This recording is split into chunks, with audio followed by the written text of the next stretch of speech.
Hello and welcome to Modelminutes. This video is a quick tutorial on how to make model aircraft and ship rigging. Before we get started, quick warning, adult supervision is required because you are quite literally playing with fire. What you want to do is get a candle and take the sprue, that's the spare parts that come with the kit, and gently turn it over the top of the flame. Not in the flame because you don't want it to burn, just over the top. This ensures that it heats evenly all the way around. When you can see it starting to melt, you can then stretch the sprue, creating a very fine wire.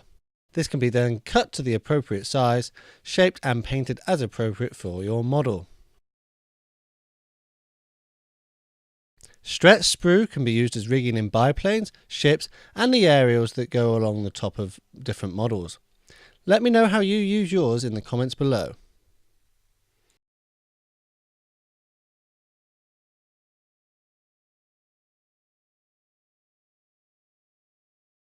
Thanks for watching this video.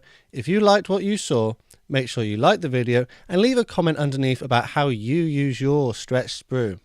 Don't forget to subscribe to find out when my next videos are going to be live. See you all again next time.